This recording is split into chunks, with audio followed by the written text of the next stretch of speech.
आप लोग अपना अपना अटेंडेंस लगा। नहीं, जस्ट स्टार्ट कर रहा हूँ। जो पिछले क्लास में मैंने एक प्रॉब्लम दे दिया था उस प्रॉब्लम से ही स्टार्ट कर रहा हूँ, ठीक है। जस्ट स्टार्ट कर रहा हूँ।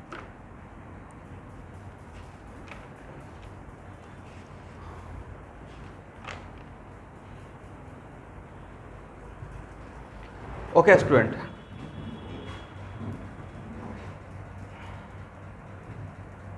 तो हम लोग को क्या एक्सेलरेशन निकालना क्या था, फाइंड निकालना था, फाइंड। हाँ हाँ, और ओके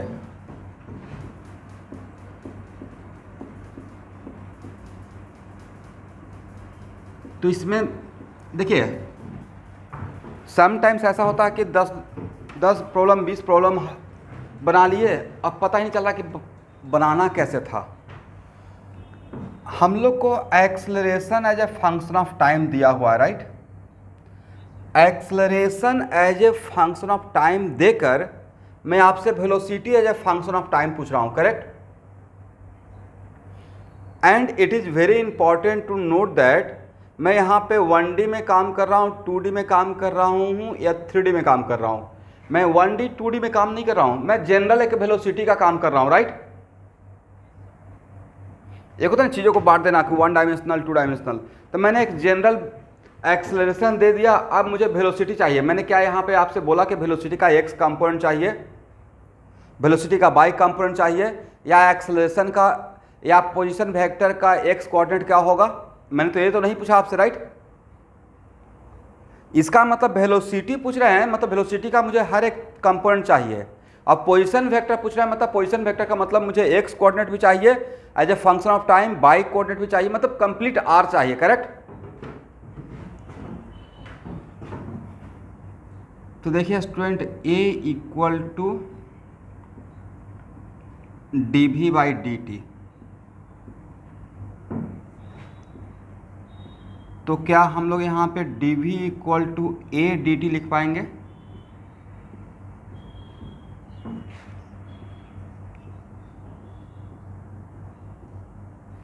और a का वैल्यू आपका क्या है, a पुट कर दीजिए, टी ऐसे या ऐसे कर लीजिए। अब नेक्स्ट क्वेश्चन है कि किसी भी चीज़ को अगर हम लोग इंटीग्रेट करते हैं तो पहला बात आता है कि we are integrating with respect to time, is it right. तो अगर यहाँ पे टाइम है तो हम लोग का अंदर से कोशिश रहता है कि इसके अंदर भी टाइम ही वेरिएबल हो, ताकि मेरा इंटीग्रेशन जो फार्मूला सीखे हैं मैथमेटिकल टूल में वो काम में आ जाए। अब नेक्स्ट क्वेश्चन है कि क्या हम लोग इस एक्सेलरेशन को इंटीग्रेशन से बाहर लेकर आ पाएंगे। सर नहीं ला सकते हैं, बिकॉज एक्सेलरेशन वेरिएबल है, राइट।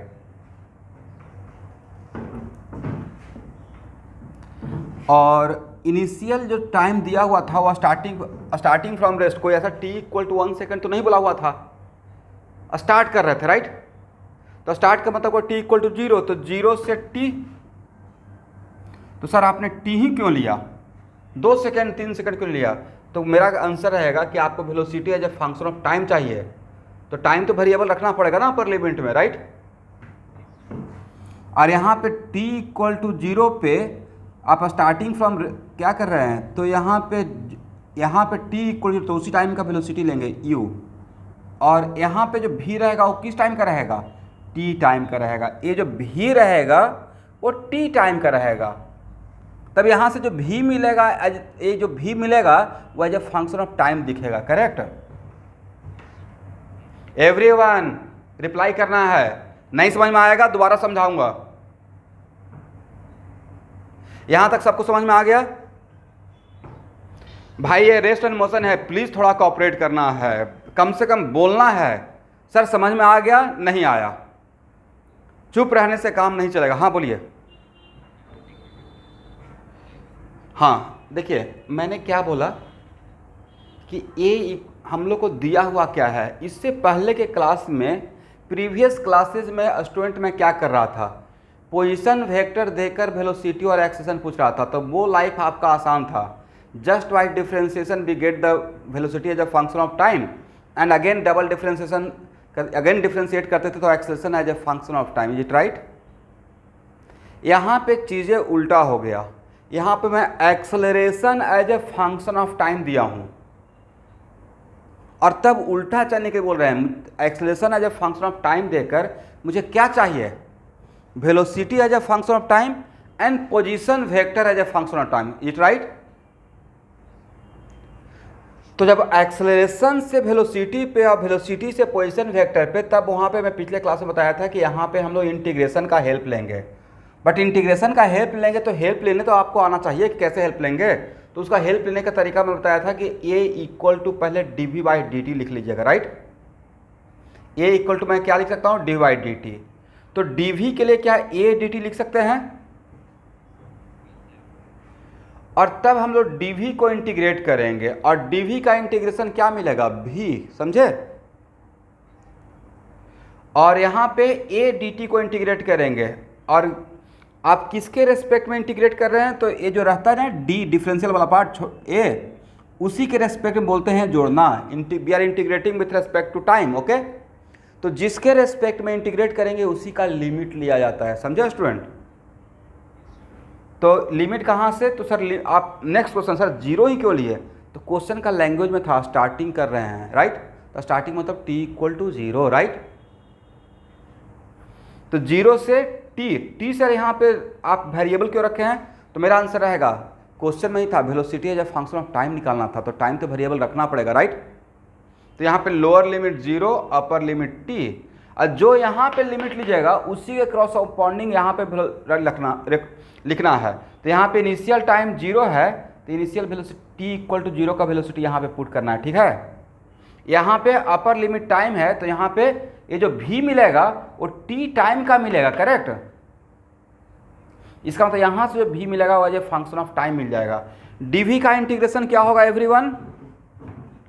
सर dv का इंटीग्रेशन होगा v. Right?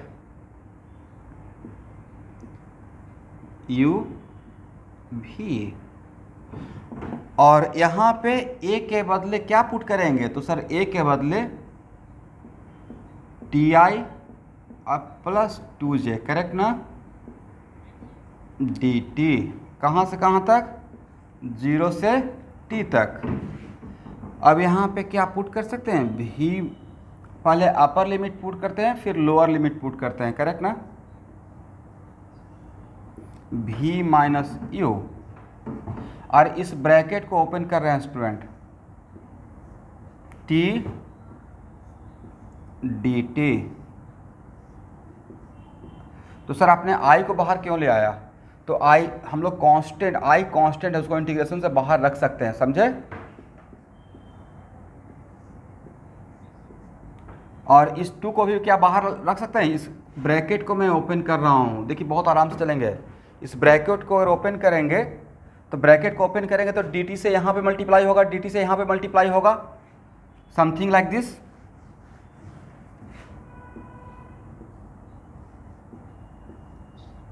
t dt i अब प्लस 2 dt j. अब आप एक काम कीजिए, इस ब्रैकेट को ओपन कर लीजिए. तो अगर ब्रैकेट को ओपन करेंगे तो क्या लिखेंगे? v minus u equal to, अब तो आपको समझ में आ गया होगा, i कैप 0 से t अब प्लस 2 dt 0 से t j cap. Is it clear? यहाँ तक किसी को प्रॉब्लम? एनीवन?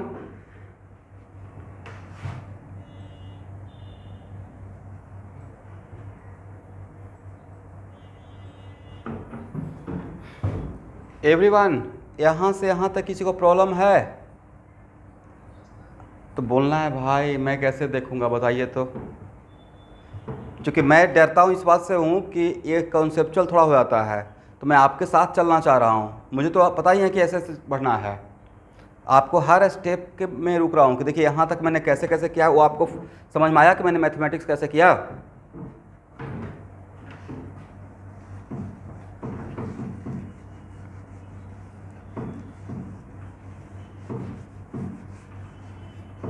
चलिए इस पार्ट को हटाएं।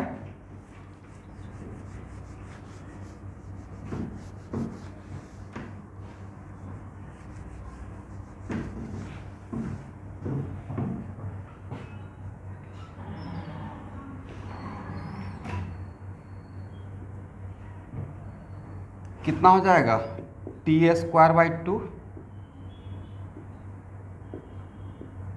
0 से t 2t, यहाँ पे आई कैप 0 से t j cap. Limit put कीजिएगा तो क्या लिखेंगे स्टूडेंट, पहले अपर लिमिट बाद में लोअर लिमिट, बाद में लोअर लिमिट पुट करने से नहीं लग रहा कि पूरा टर्म 0 हो जाएगा।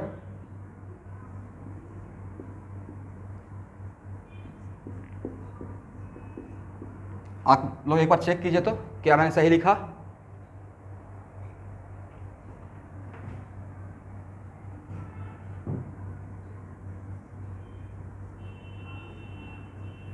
यहां देखिए स्टूडेंट, v माइनस यू को क्या हम लोग बोल सकते हैं, चेंज इन वेलोसिटी वेक्टर।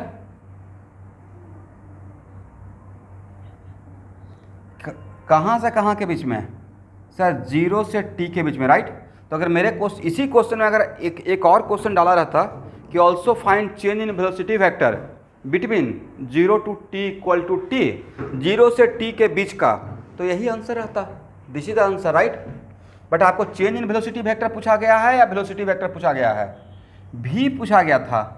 तो v इक्वल टू क्या लिखेंगे sir, t² 2 i plus 2t j अब plus u, is it right.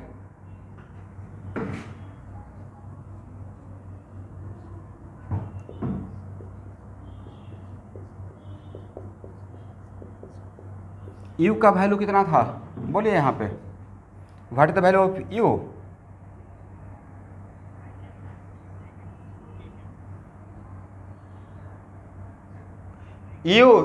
u 2i cap j cap, yes. अब i के साथ मिला दीजिए तो v इक्वल टू t² 2 अब प्लस 2 i कैप 2t अब प्लस 3 j कैप अब प्लस 4k। ये हो गया आपका velocity as a function of time, पहले क्वेश्चन का answer, right. This is the final answer for velocity as a function of time, is it right. यहां तक सबको समझ में आ गया है एवरीवन।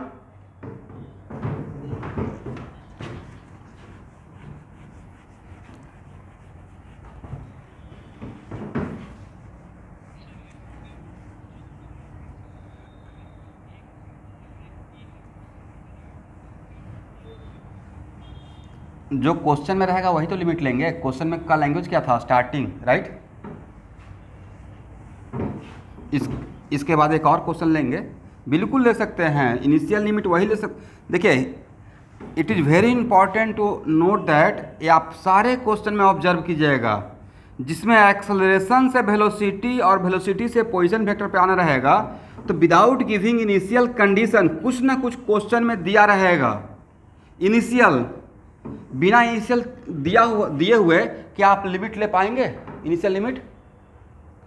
जब इंटीग्रेट करेंगे तो इनिशियल लिमिट, इसका मतलब डैम श्योर अगर एक्सेलरेशन से वेलोसिटी पे आना रहेगा तो क्वेश्चन में कुछ कंडीशन दिया रहेगा किसी टाइम का। Without giving some condition, without some information, we can not find out velocity as a function of time, correct. Acceleration से वेलोसिटी पे तभी आ सकते हैं जब क्वेश्चन के अंदर कुछ इंफॉर्मेशन रहेगा। अगर नहीं इंफॉर्मेशन है तो सर इसका मतलब क्वेश्चन इनकम्प्लीट है, करेक्ट। चलिए तो ये तो आंसर आ गया। अब यहाँ देखिए वेलोसिटी, अब it is very important to note that velocity as a function of time अगर मिल गया, ठीक है। अब यहाँ इसमें किसी भी टाइम का वेलोसिटी पूछेंगे तो ये आपको आंसर बताएगा, correct.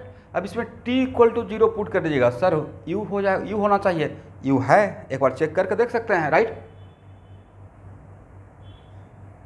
t equal to 1 second का पूछेंगे तो क्या ये नहीं बताएगा? t इक्वल टू 10 सेकेंड का पूछेंगे, नहीं बताएगा। चलिए अभी यहाँ देखिएगा, थोड़ा सा यहाँ पे रुक रहा हूँ। अब इस क्वेश्चन को मान लीजिए कि मुझे इसी क्वेश्चन को अगर मुझे बनाना रहता जेईई मेन का क्वेश्चन, मतलब इतना आसान क्वेश्चन को जेईई मेन का बना देना है, तब मैं यहाँ पे देता आपको find average acceleration between t equal to 1 second to t equal to 3 second. मैंने क्या बोला? जो मैंने क्वेश्चन दिया उसी क्वेश्चन में मैं आपसे पूछता एवरेज एक्सेलरेशन। तो एवरेज एक्सेलरेशन का फार्मूला क्या था, जरा बताएंगे? Yes, v2 minus v1 divided by t2 minus t1, right. तो v2 और v1 निकालना पड़ेगा ना। v2 v1 इंस्टेंटेनियस वेलोसिटी है, राइट।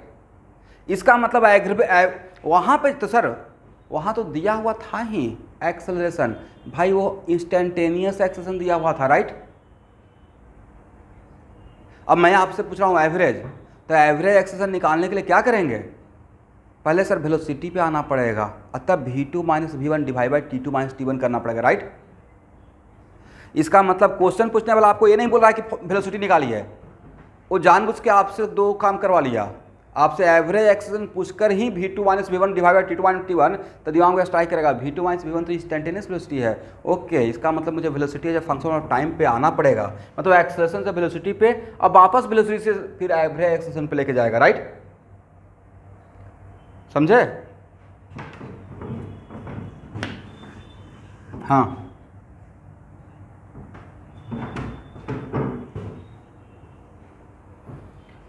बिल्कुल नहीं बोल सकते हैं, ये आपको मोशन 3 डायमेंशनल मोशन है। देखिए तो वेलोसिटी का एक्स कंपोनेंट है, वाई कंपोनेंट है और जेड कंपोनेंट भी है, राइट। तो वैसा पार्टिकल जो एलोंग एक्स एक्सिस भी नज़र आ रहा है जाते हुए, एलोंग वाई एक्सिस भी नज़र आ रहा है, एलोंग जेड एक्सिस भी नज़र आ रहा है, मतलब मोशन 1 डायमेंशन, 2 डायमेंशन या ऑल डायमेंशन, 3 डायमेंशनल है। हाँ, ये बोल सकते हैं कि सर एक बोल सकते हैं क्या कि वेलोसिटी का Z motion in form motion है, तब मैं बोलता है हाँ बोल सकते हैं, क्योंकि वेलोसिटी का जेड कंपोनेंट टाइम कांस्टेंट है टाइम के साथ, राइट। ये आपको फ्रीडम दिया गया था, तो वो तो यहाँ पे आके थोड़े बोल सकते थे, वो तो एक्सेलरेशन का एक्सप्रेशन देखकर ही बोल सकते थे। एक्सेलरेशन का जेड कंपोनेंट 0 था, राइट। एक्सेलरेशन का जेड कंपोनेंट 0 था, तो vz क्या हो जाएगा? कांस्टेंट। तो यहाँ पे आकर बोलने का रिक्वायरमेंट था, या एक्सेलरेशन का एक्सप्रेशन देखकर ही बोल देते। इसका मतलब एक्सेलरेशन का जो भी कंपोनेंट 0 रहेगा उसके corresponding motion in form motion रहेगा, मतलब कांस्टेंट रहेगा उसका कंपोनेंट वेलोसिटी का, राइट। चलिए अब यहाँ पे वेलोसिटी निकल गया। देखिए मैं क्वेश्चन सिर्फ ऐसा नहीं कि आंसर लाने के लिए, मतलब मैं हर क्वेश्चन पे जो जो बोलते रहूँगा स्टूडेंट, वो प्लीज़ नोट करते रहिएगा। जैसे यहाँ पे मैंने एक बात सिखाया कि एक्सेलरेशन देखकर मैंने एवरेज एक्सेलरेशन पूछा, तो मैं आपकी जगह पर आता तो यहाँ पे ये आइडिया लिख लेता कि एक्सेलरेशन इंस्टेंटेनियस एक्सेलरेशन देखकर एवरेज एक्सेलरेशन निकालने के लिए पहले हम लोग इंस्टेंटेनियस वेलोसिटी निकालेंगे, अतः v2 minus v1 divide by t2 minus t1। इसी तरीके से लैंग्वेज में कॉर्नर में लिख लेंगे, समझे। जो भी टीचर यहाँ पे कुछ किसी क्वेश्चन पे रुक कर कुछ बात कर रहे हैं कि देखिए यहाँ से ऐसे रहेगा, तो सारा आपके लिए कॉन्सेप्ट होता जा रहा है। अब यहाँ पे v के बाद r निकालना है, तो r निकालने के लिए क्या हम लिख सकते हैं? v equal to d r by D t, then d r equal to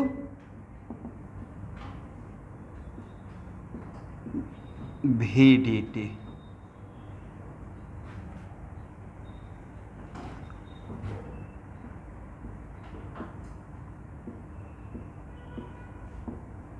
limit कहाँ से कहाँ तक?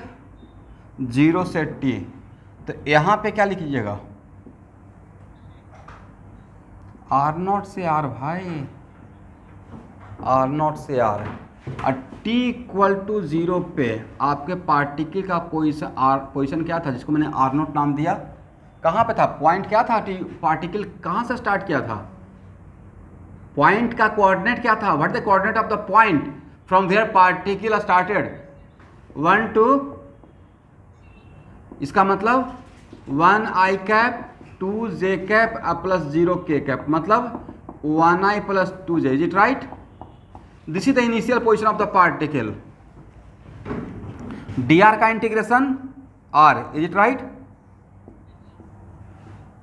r नॉट से r, और v के लिए यहाँ देखिए, तो v के लिए क्या लिखेंगे, v का एक्सप्रेशन तो आपको मिला हुआ है ना, इसी एक्सप्रेशन को यहाँ पे रख देना है, जो यहाँ मिला उसको डिट्टो यहाँ पे लेकर आ जाइए। तो कितना था, t² और plus 2 i cap plus 2t plus 3 j cap अब plus 4 k cap, right, dt। अब इस क्या, इस ब्रैकेट को ओपन कर सकते हैं,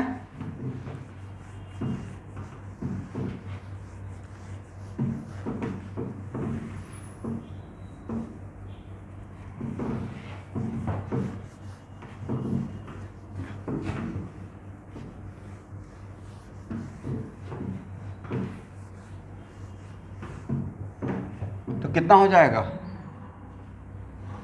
यहाँ पे अपर लिमिट r पुट कीजिए, लोअर लिमिट r नॉट, तो r minus r naught, r minus r naught equal to what, t² plus 2। अगर आप लोग को समझ में आते रहेगा तो बोलिएगा कि हाँ सर समझ में आ गया। अब मैं ब्रैकेट को ओपन कर रहा हूँ और अलग अलग कंपोनेंट को अलग अलग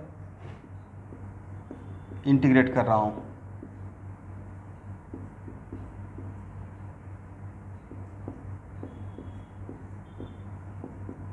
यहाँ तक क्या सबको समझ में आ गया है, एवरीवन? ओके, अब इसको भी तोड़ सकते हैं। t² का इंटीग्रेशन कितना फास्ट,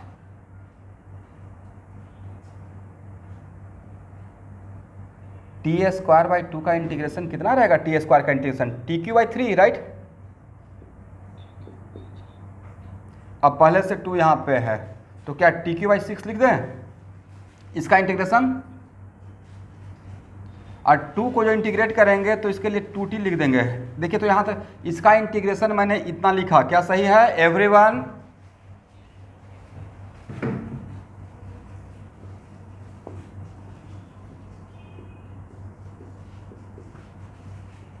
इसका इंटीग्रेशन 2t का इंटीग्रेशन, तो सर t का इंटीग्रेशन तो t² होगा, और 2 यहाँ पे 2 कैंसिल हो जाएगा, 2t का इंटीग्रेशन दिमाग में लाइए, इसी दिन के लिए मुरली सर पढ़ाया था आपको इंटीग्रेशन।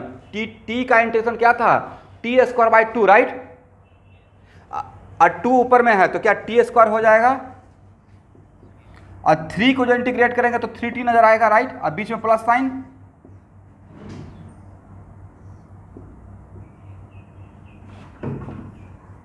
जीरो से t और यहाँ पे j कैप, राइट, और ये कितना हो जाएगा सर 4t 0 से t k cap.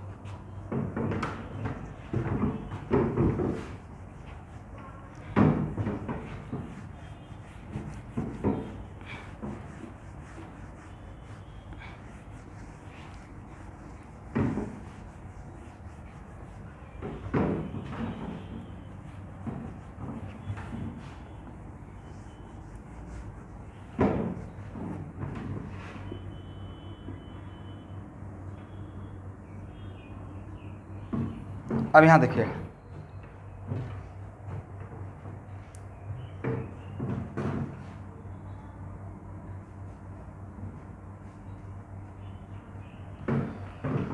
Okay everyone, limit ले पाएंगे, अपर लिमिट t पुट करेंगे, लोअर लिमिट पुट कीजिएगा तो पूरा लोअर लिमिट के बाद 0 हो जाएगा,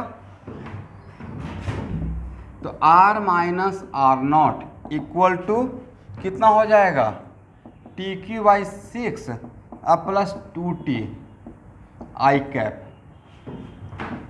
प्लस इसमें पुट करेंगे तो sir again upper limit put करेंगे तो टी स्क्वायर प्लस 3t और लोअर लिमिट पुट करेंगे तो क्या नजर आएगा स्टूडेंट, 0 0 राइट,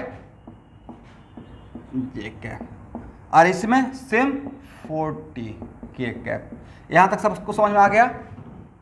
अब it is very important to note that इसी क्वेश्चन में मैं अगर आपसे बोलता कि find displacement as a function of time, तो सर ये तो डिस्प्लेसमेंट ही है इनिशियल टाइम के रेस्पेक्ट में, change in position vector is called displacement right. ये क्या है, डेल्टा आर वेलोसिटी का इंटीग्रेशन पोजीशन वेक्टर देता है या चेंज इन पोजीशन वेक्टर देता है, change in position vector right.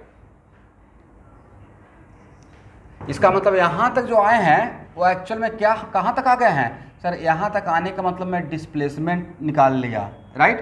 But question में आपको डिस्प्लेसमेंट निकालने के लिए दिया गया है या position vector as function of time, sir position vector, इसका मतलब आर नॉट को इधर भेजना पड़ेगा राइट।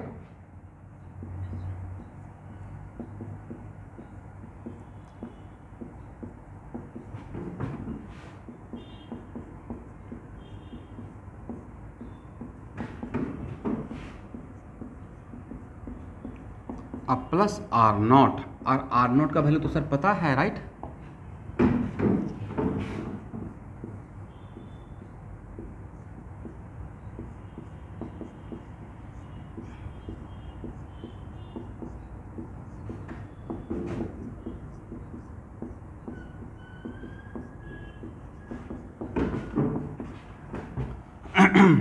वन आई प्लस 2j।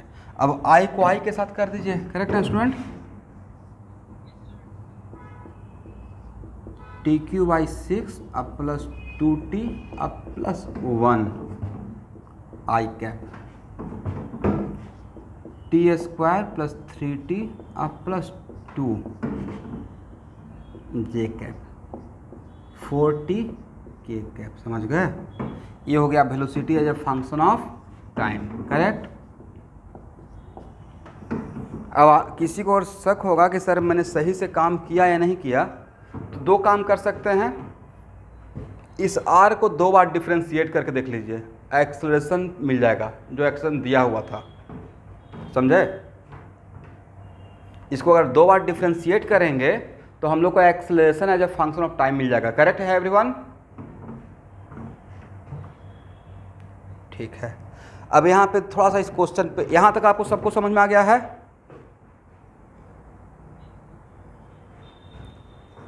तो स्टूडेंट इसी क्वेश्चन में अगर, हालांकि नहीं किया, बट अगर और भी अगर क्वेश्चन में सेट करता, मतलब मुझे जानबूझ के आप लोग से काम करवाना था, ये मान लेता, तो मैं आपसे पूछता फाइंड आउट एवरेज वेलोसिटी, देता है एक्सेलरेशन, अब पूछता है average velocity. Average velocity without finding the position vector as a function of time क्या निकाल पाते? क्योंकि सर एवरेज वेलोसिटी के लिए तो r2 minus r1 divide by t2 minus t1, और वहाँ पे r1 r2 इंस्टेंटेनियस पोजीशन था। इंस्टेंटेनियस पोजीशन r1 और r2 तभी निकालते जब मुझे r का एक्सप्रेशन पता रहता, राइट। तो सर ये तो काम है कि यहाँ तक लाए, अब फिर वापस लेके जा रहे हैं, करेक्ट। काम आसान नहीं था, समझ रहे मेरी बातों को। चलिए, तो यहाँ तक सॉल्यूशन सबको समझ में आ गया। दूसरा क्वेश्चन लिया जाए, लिख लीजिए एक बार, आप लोग एक बार मिला लीजिए।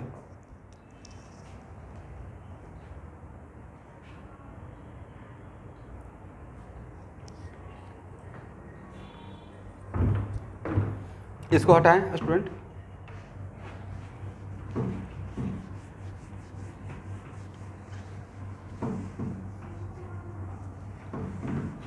अच्छा, आरके से जो स्कूल के एग्ज़ाम के लिए जो ले रहे हैं, उसमें आप लोग एनसीईआरटी वगैरह तो कर रहे हैं ना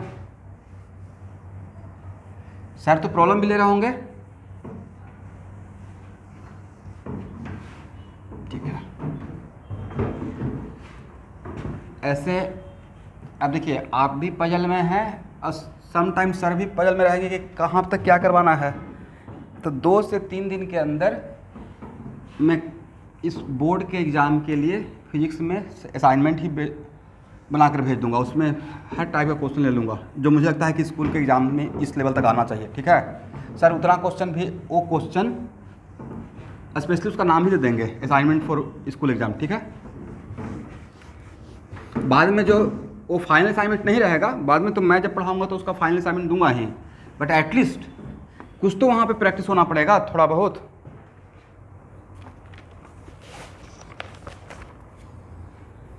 यस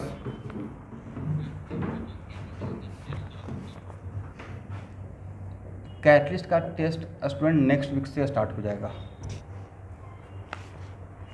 ठीक है, मतलब मान के चलिए 25 अगस्त के बाद। और आपको तो अब टेस्ट के लिए रेडी तो होना नहीं है, इलेक्ट्रॉनिक कॉन्फ्रेंस तो ऑलरेडी सब लोग बना लिए होंगे, राइट? असाइनमेंट ऑलरेडी पढ़ाया जा चुका है, असाइनमेंट भी दे दिए हैं, करेक्ट ना?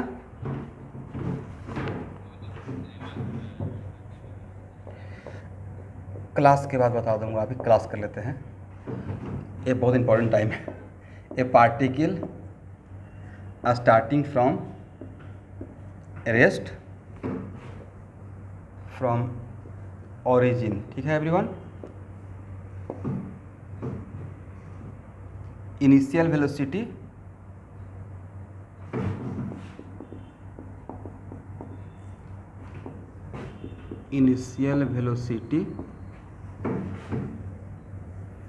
u equal to 0। Initial velocity यहाँ पे मेंशन किया हुआ है 0। If a equal to 2t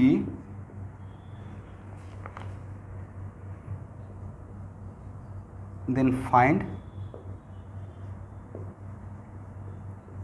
velocity and position as a function of time। इस क्वेश्चन को थोड़ा आसान कर दिया आप लोग के लिए।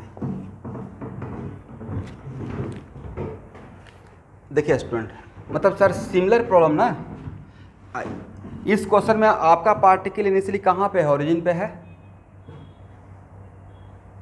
तो सबसे पहले देखिए क्वेश्चन जब आप कोई भी क्वेश्चन को बनाना स्टार्ट कीजिएगा तो पहले लिखेंगे ना कि what you have to find out, sir velocity और पोजीशन वेक्टर, राइट? ये हम लोग को निकालना है।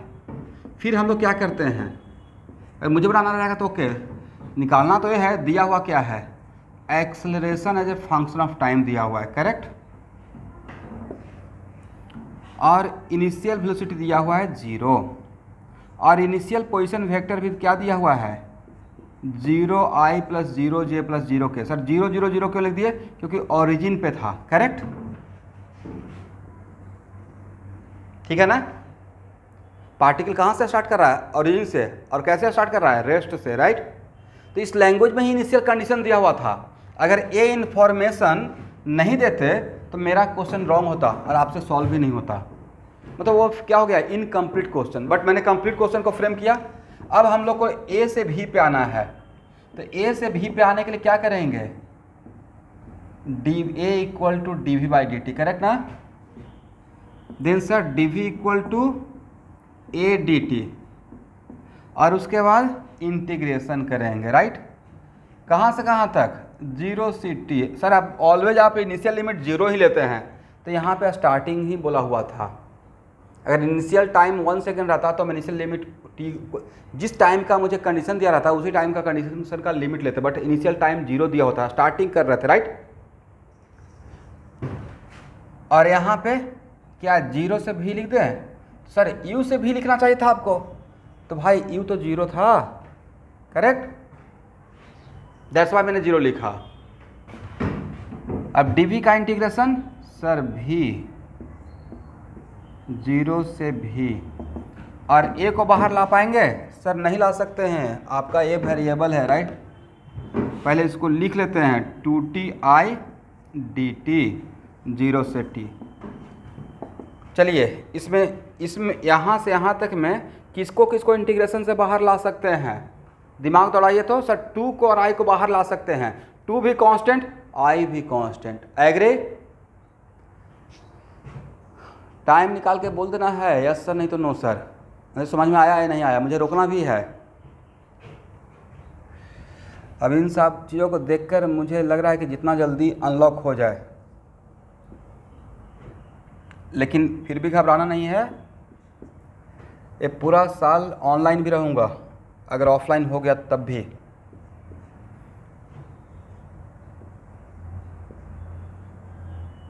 समझे? प्रगति आ रहा 0 से t। चलिए t का इंटीग्रेशन क्या हो जाएगा?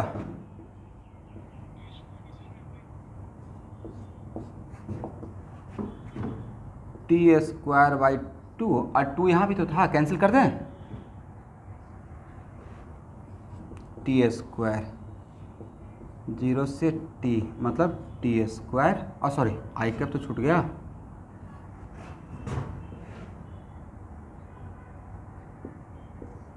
आई cap t², then v equal to कितना हो जाएगा? t²i। यस, अब v निकल गया तो r निकाल लेंगे।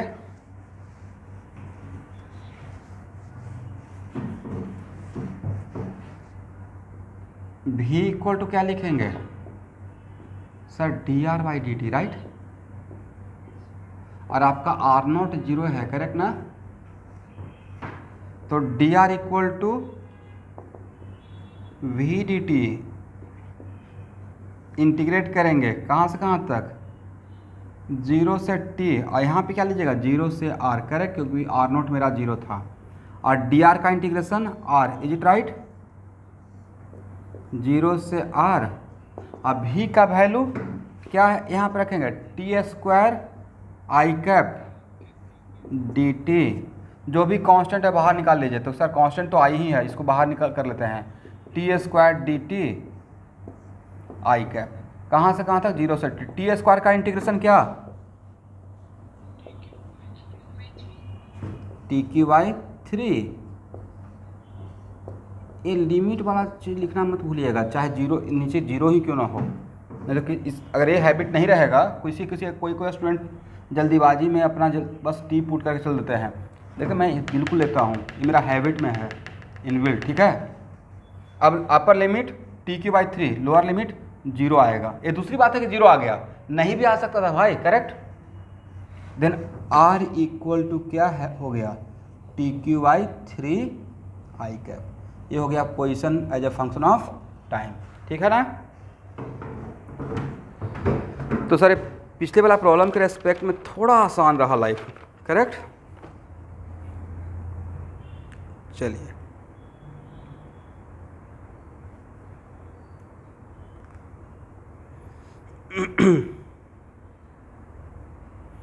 हो जाएगा तो बोलिएगा, नेक्स्ट क्वेश्चन लूँगा। हो गया ना?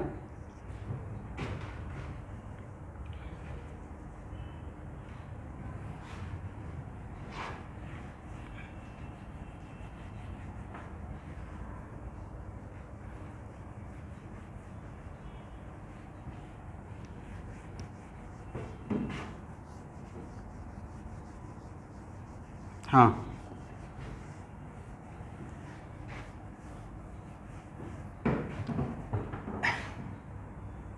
बिल्कुल सेंड कर सकते हैं। देखिए बट मैं एक रिक्वेस्ट कर रहा हूँ, 2 साल अगर जैसे इससे पहले आप लोग कितना बोलते थे कि सर कुछ काम करने को है नहीं, लाइफ में बेकार बैठे हुए हैं, कुछ भी। शुरू में जब क्लास स्टार्ट हुआ था, राइट विद्यार्थी, मैंने सब लोग का था ना कि सर काम क्या है, आपका नाम याद इसलिए मैं बोल देता हूँ। अभी देखिए थोड़ा सा काम दिया हूँ, ज़्यादा काम नहीं है, बस थोड़ा सा, राइट भाई। लंबा रास्ता तय करना है और बहुत टफ नहीं है। इतना मान लीजिए कि अगर मैं IIT कर सकता हूँ तो आप में से जो ग्रुप में हैं सब लोग कर सकते हैं। आप लोग मेट्रो में रहते हो भाई, अप टू डेटेड हो, न्यू जनरेशन। हम लोग तो 1G का टाइम का थे, ये 5G का टाइम हो गया, राइट। न्यू जनरेशन के बच्चे हैं, आप लोग को सब कुछ रेडीमेड एकदम सिस्टमेटिक वे में बना कर दिया जा रहा है कि ऐसे ऐसे करना है, ऐसे ऐसे करना है। हम लोग तो बस टीचर के यहाँ पढ़ रहे हैं, ठीक है, बहुत महान टीचर से पढ़ा, ये दूसरी बात है, सच में बहुत महान टीचर थे, लेकिन इतना तोड़ का चीज़ों को नहीं सिखाया जाता था। बस अपना एक तरीके से पढ़ा दिए, 20 प्रॉब्लम एकदम तगड़ा प्रॉब्लम बड़ा बड़ा ले लिए, अब बाकी आप करिए खुद से।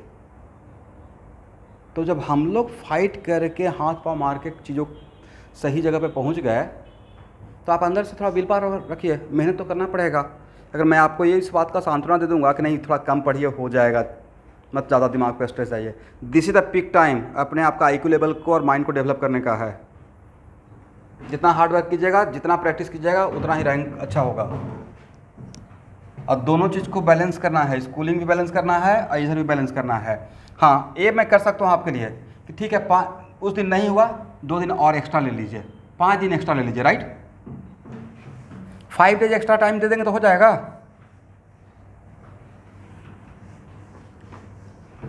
मैंने ये नहीं बोला कि एक एक क्वेश्चन बनाना है, जो क्वेश्चन नहीं बनता है उसको छोड़कर प्रॉब्लम पे रुका मत रहिए, रुकिए मत, उसको सर्किल करके छोड़ दीजिए, वो मेरे लिए रह गया, मेरा नाम लिख के राकेश सर बनाएंगे, राकेश सर ऐसे सर्किल करके।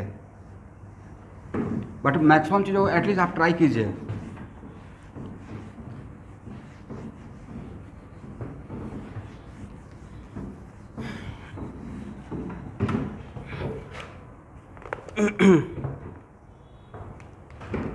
Next question,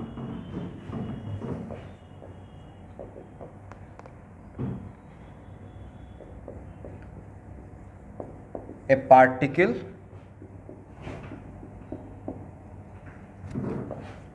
starting from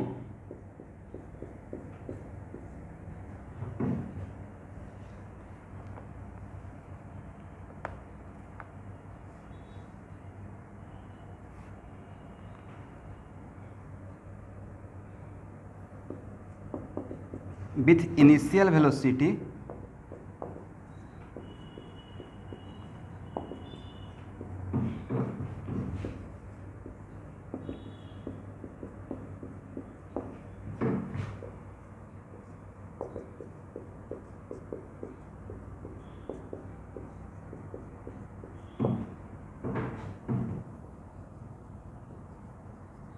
find velocity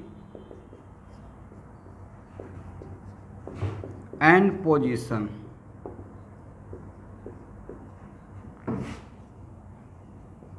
as a function of time. क्या इस क्वेश्चन को आप लोग ट्राई करेंगे? इसी टाइप का 2-3 प्रॉब्लम तो मैंने आपको बताने के लिए सिखा दिया, सब लोग ट्राई कीजिए।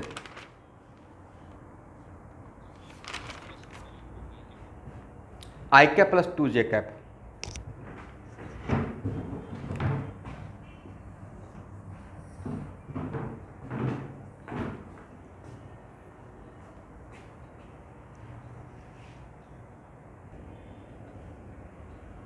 आंसर आ गया।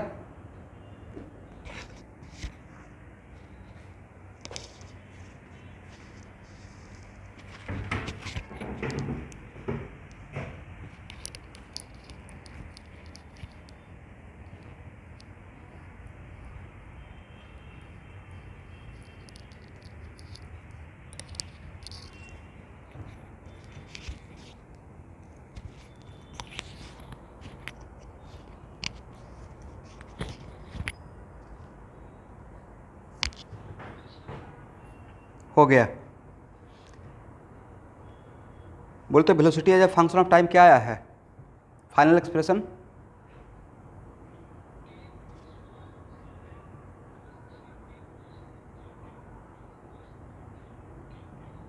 क्या सबका इतना ही आया है?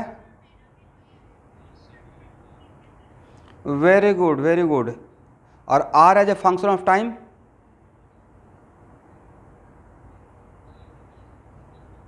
हाँ कीजिए, मैं वेट कर रहा हूँ।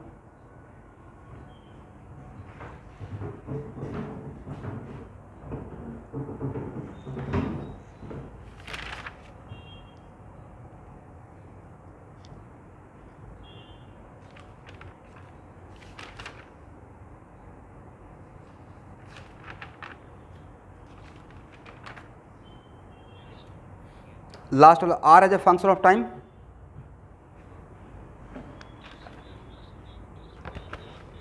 हम्म।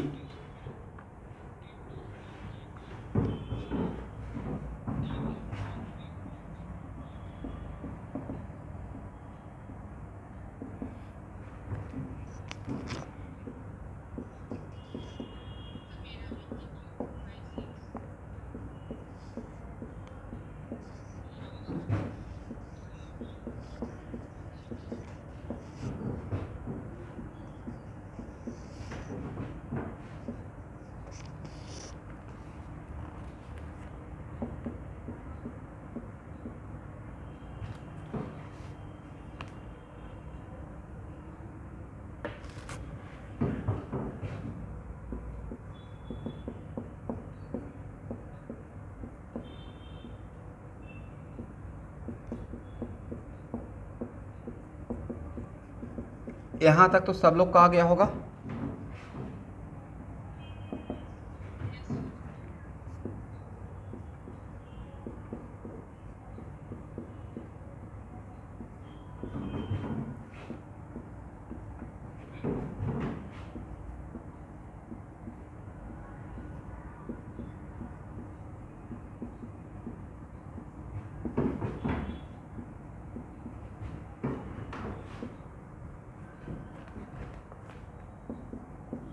क्या देखिए, तो यही आंसर है क्या?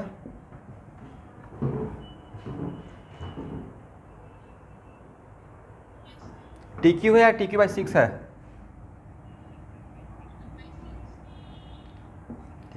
तो क्या इस क्वेश्चन को मैं सॉल्व करूं या हो गया आप लोग का स्टूडेंट? चलिए, और जिनसे नहीं हुआ है वो आंसर मैं लिख दिया हूं, घर पे ट्राई कीजिएगा, ठीक है एवरीवन।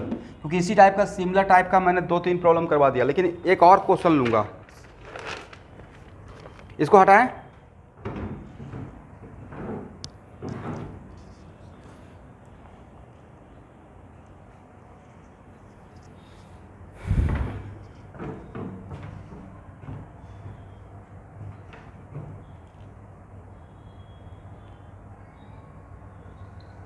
हो गया ना?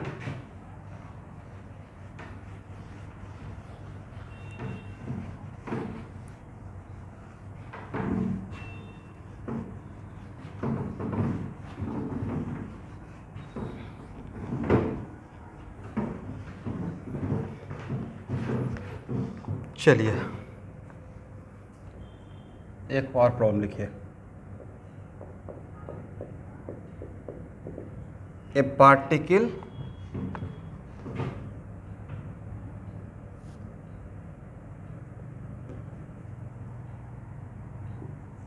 was at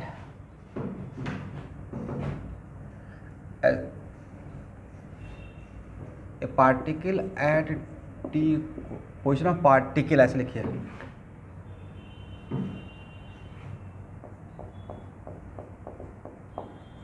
position of particle at t equal to 1 second is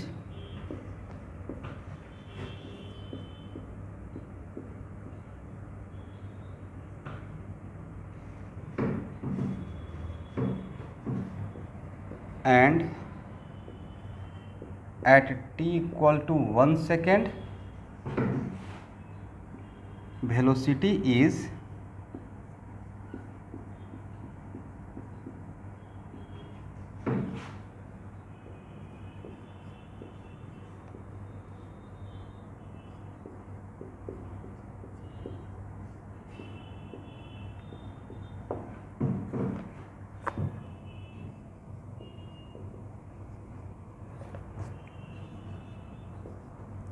a equal to ti plus j cap plus 2k cap।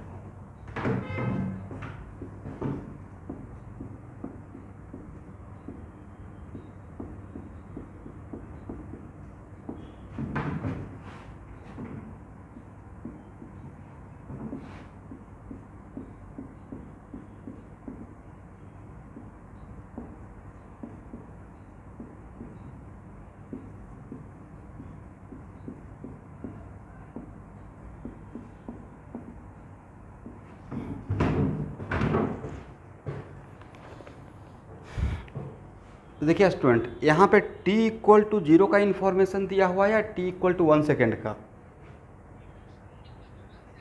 That जानबूझ के मैंने 1 सेकेंड लिखा, दैट्स वाई कि आपके दिमाग में सिर्फ ये नहीं बैठ जाए कि लोअर लिमिट ऑलवेज 0 लेते हैं, राइट? लेकिन कुछ तो इन्फॉर्मेशन दिए लिमिट लेने का, अगर नहीं देते तो आप लिमिट क्या लेते, राइट? अगर ये इन्फॉर्मेशन नहीं देते टी किसी भी टाइम का, इसका मतलब क्वेश्चन में अगर एक्सेलरेशन से वेलोसिटी और एक्सेलरेशन से पोजीशन तक वेक्टर तक आना है तो डैम श्योर क्वेश्चन में कुछ इनिशियल कंडीशन दिया रहेगा। That's why we can take the lower limit, right? तो क्या इस क्वेश्चन को हम लोग साथ में सॉल्व करते हैं? देखिए a इक्वल टू क्या हम लोग लिख सकते थे? dv by dt, then dv equal to student sir a dt, right? अब यहाँ पे क्या लीजिएगा? लिमिट 1 से t, तो यहाँ पे लोअर लिमिट 1 सेकेंड ले रहे हैं तो 1 सेकेंड का ही वेलोसिटी यहाँ पे रखना है, करेक्ट ना? इसलिए मैं 1 सेकेंड का ही वेलोसिटी यहाँ पे दिया था।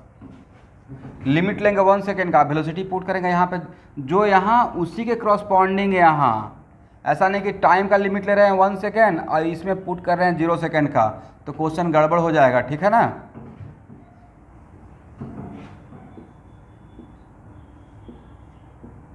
तो कोई आपसे पूछेगा कि यहाँ जो यू लिए हैं वो किस टाइम का है, तो बोलना है कि इस टाइम का है। ये किस टाइम का है? इस टाइम का है, राइट? तो dv का इंटीग्रेशन v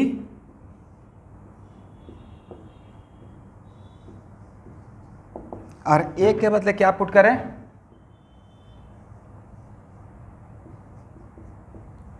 ti j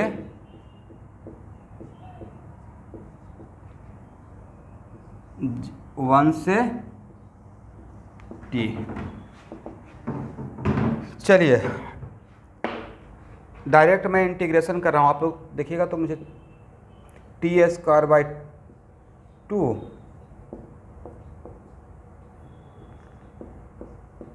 क्या इस टर्म का मैंने इंटीग्रेशन सही से किया?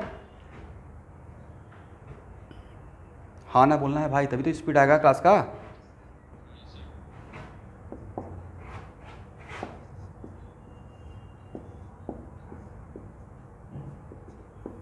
क्या मैंने इस टर्म का इंटीग्रेशन सही से किया? जे वाला टर्म का?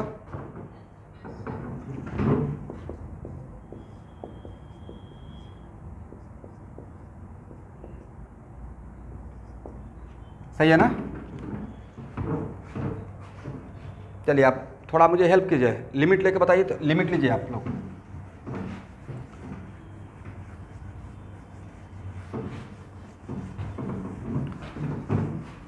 अब समझ में आया कि इंटीग्रेशन कितना कमाल का चीज़ था हम लोग को लाइफ में। बायो वाले बच्चे बिना मैथ का काम चलता है? जो 10th के बाद मेडिकल वाले खुश हो जाते हैं, अब मैथ से पीछा छूड़ा बहुत हो गया मैथ, लास्ट में पता चलता है कि नहीं ये तो रिलेशन भी रहेगा अगला 2 साल तक। तो sir v minus u equal to क्या लिखे हैं? आई कैप वाला टर्म है जो लिमिट लेने के बाद, वेरी गुड। और जे वाला कैप का क्या लिखे हैं? ओके। और के कैप वाला में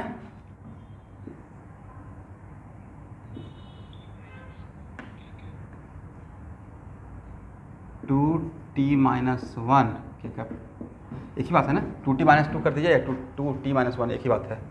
तो यहाँ से v निकल जाएगा, v equal to t square by 2 minus half i t minus 1 j 2 t minus 1 के। अब प्लस यू, यू तो दिया हुआ था ना, कितना?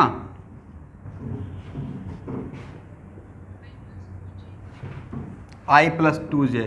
तो क्या डायरेक्टली मैं यहाँ पे i प्लस 2j लिख दूँ? मुझे एक लाइन बच जाएगा। आई प्लस 2j। जो स्टूडेंट किसी वजह से क्लास नहीं किए हैं, ए में टर्म यू को इस तरफ लाके यू के बदले लिखा हूँ। अब आई को आई के साथ कर दीजिए, तो t²/2 अब plus half.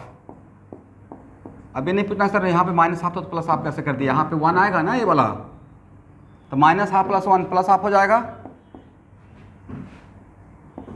t+1 j cap कर दें, t-1 + 2 राइट, t-1 + 2 और 2t-1 k cap. This is the final answer for velocity vector as a function of time. Is it right?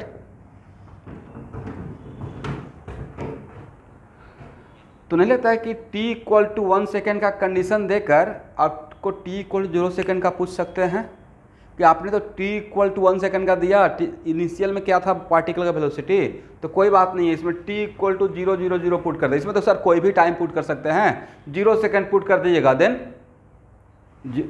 t = मतलब स्टार्टिंग कैसा हुआ था, स्टार्टिंग मतलब t = 0 पे क्या रहा होगा, तो इसमें t = 0 पुट करेंगे तो वेलोसिटी t = 0 सेकेंड का मिल जाएगा। करेक्ट? इसको हटाएं, चलिए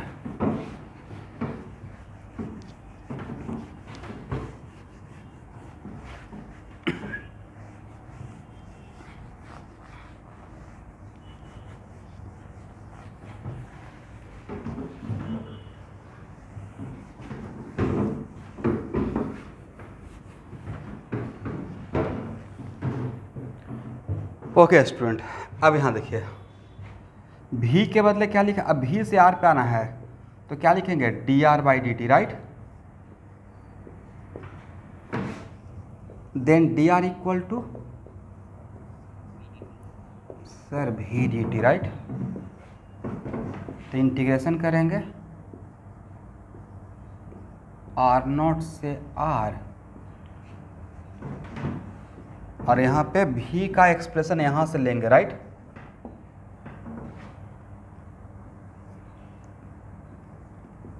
t² + हाफ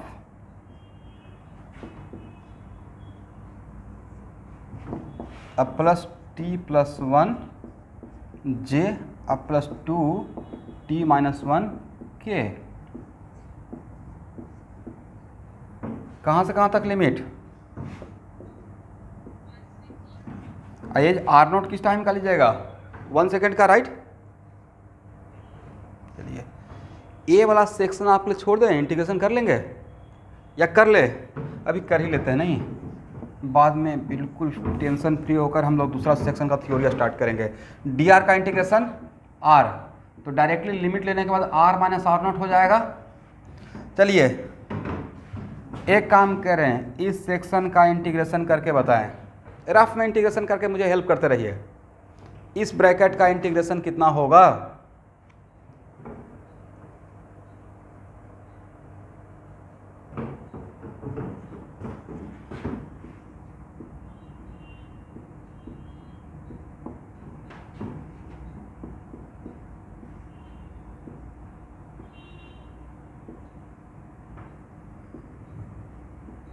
देखिए तो मैंने इस ब्रैकेट का इंटीग्रेशन किया, जब मुझे चेक करके बताइए तो मैंने सही किया या गलत किया,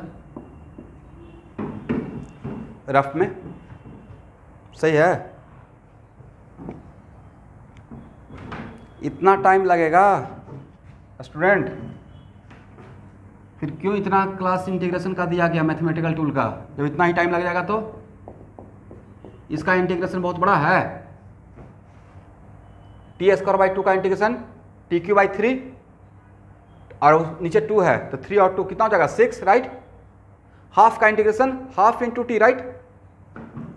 चलिए इस ब्रैकेट का इंटीग्रेशन, अब तो आप लोग को देखकर इंटीग्रेशन बोल देना चाहिए, t का इंटीग्रेशन t² और 1 का इंटीग्रेशन टाइम के रेस्पेक्ट में वह t हो जाएगा।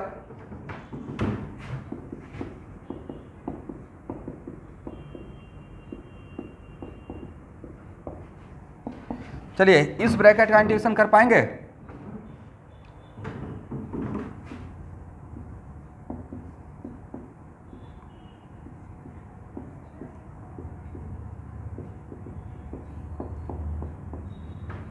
देखिए तो सही है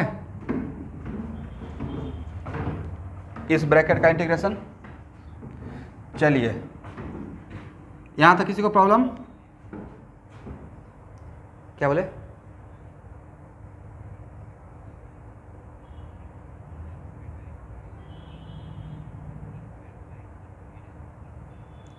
बिल्कुल इसे मतलब 2 से एक ही बात है ना, इसको मल्टीप्लाई कीजिए बाद में मल्टीप्लाई कीजिए, इससे कोई फ़र्क नहीं पड़ेगा, both are equally correct. Correct ना, कर सकते हैं। चलिए अब लिमिट पुट करते हैं। तो लिमिट पुट करेंगे तो इसमें पहले पुट करेंगे TQ/6 प्लस T/2 और 1 पुट कीजिएगा तो क्या हो जाएगा? T के बदले 1 पुट करेंगे तो सर 1/6 प्लस 1/2, यही ना? 1/6 प्लस 1/2।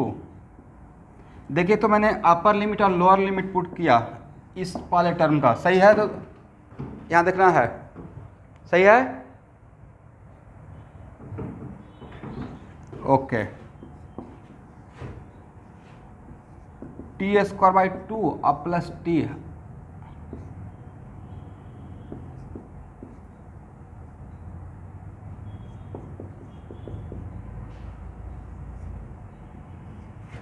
क्या लिमिट पुट किया हुआ सही है?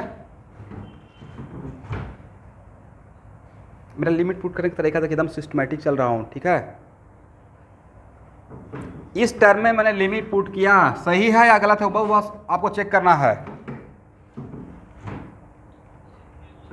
यस 2 इसमें अब लिमिट पुट कर रहा हूँ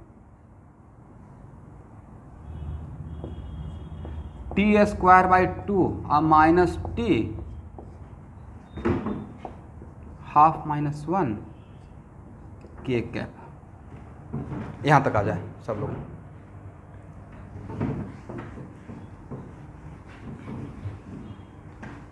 और एक किसके लिए लिखा हुआ था एवरीवन? R - R0 के बदले था, राइट? और R0 कितना था? पार्टिकल कहाँ पे था? T = 1 सेकेंड पे।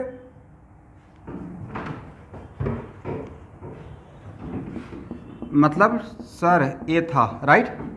R0 का वैल्यू ये था, देखिए मैंने सही लिखा R0 का वैल्यू।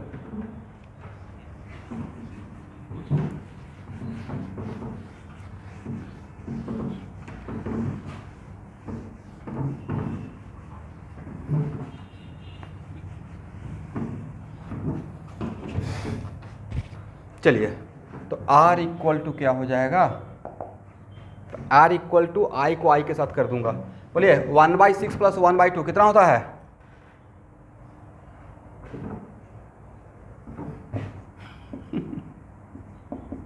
क्या समस्या है भाई? Sir 2/3, right? ये सब पढ़े हैं ना, LCM लेना और HCM लेना, HCF 2/3 और इस तरफ से 2 जाएगा। मैं डायरेक्ट कर रहा हूँ, आप लोग मुझे पकड़िए कि मैंने सही किया है गलत किया। TQ/6 अब प्लस T/2 अब 2 - 2/3 तो हो जाएगा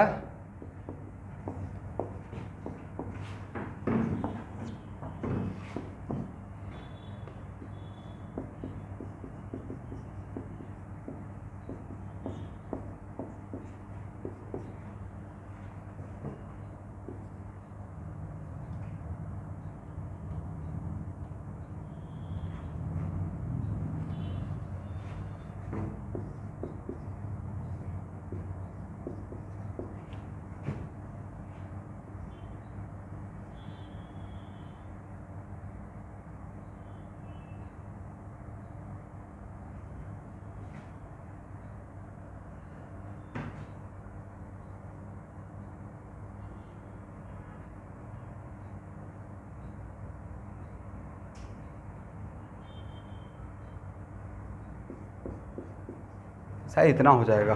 देख तो सही है।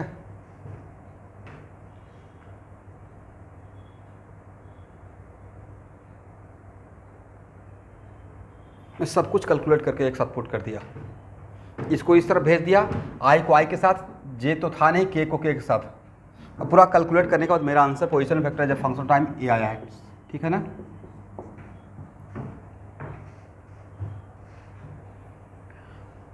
हो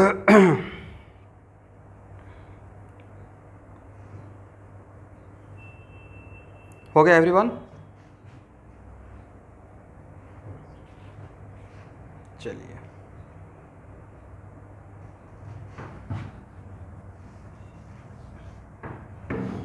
इसको हटाएं, इस तरफ हटाएं।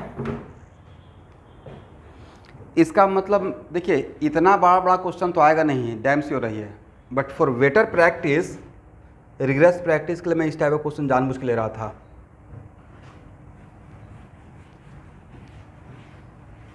इसमें सिर्फ आप एक्स मोशन का काम कर रहे थे, बाई मोशन या ऑल मोशन का एक साथ।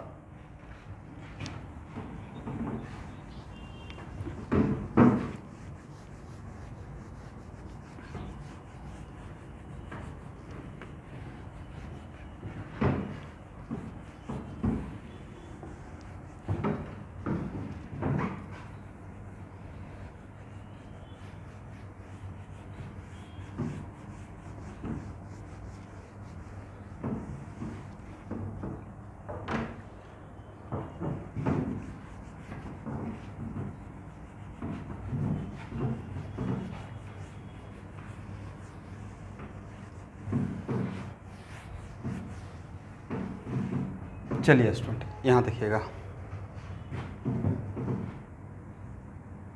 अब हेडिंग बनाइए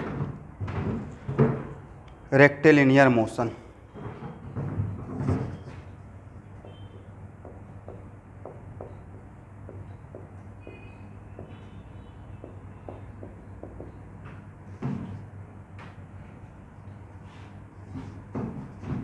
अब ब्रैकेट लिखिए,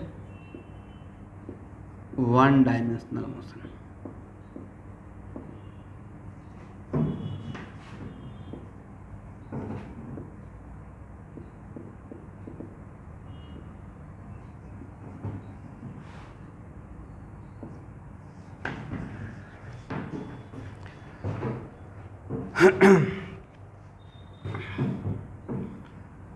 तो student, rectilinear one dimensional motion के लिए ध्यान से सब लोग को अब समझना है, बिल्कुल अब नया जोन में जा रहा हूँ।